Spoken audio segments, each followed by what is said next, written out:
ఎట్లున్నారు? మంచిగున్నారా? నేను డాక్టర్ అరుణ. ఈ మధ్య టీనేజ్ అమ్మాయిలు, కొత్తగా పెళ్ళైన అమ్మాయిలు నెలసరి సరిగ్గా రాకపోయేసరికి, పీరియడ్ మిస్ అయ్యేసరికి స్కానింగ్ సెంటర్కి వెళ్ళి స్కానింగ్ చేయించుకోవడం జరుగుతుంది.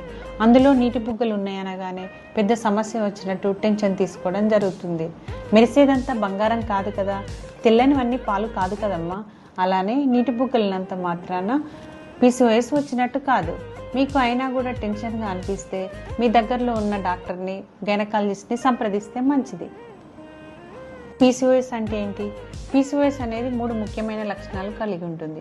మొదటిది ఇర్రెగ్యులర్ పీరియడ్స్, అంటే నెలసరి సరిగ్గా రాకపోవడం, 2-3 నెలలకు ఒకసారి బయట ఉండడం, అయినా కూడా బ్లీడింగ్ తక్కువగా అవడం జరుగుతుంది. రెండవ లక్షణం అన్వాంటెడ్ హెయిర్, అంటే అవాంఛిత రోమాలు, బాడీ పైన, ఫేస్ పైన ఎక్కువగా హెయిర్ గ్రోత్ రావడం, వెంట్రుకలు గడ్డం మీద, మూతి మీద ఎక్కువ వెంట్రుకలు రావడం జరుగుతుంది. మూడవ లక్షణం అల్ట్రాసౌండ్, స్కానింగ్లో అండాలు పెద్దవిగా ఉండడం, నీటి బుగ్గలు 10 నుంచి 15 కంటే ఎక్కువగా ఉండడం జరుగుతుంది. ఈ మూడిట్లో ఏవైనా 2 లక్షణాలు ఉంటే PCOS కింద పరిగణించడం జరుగుతుంది.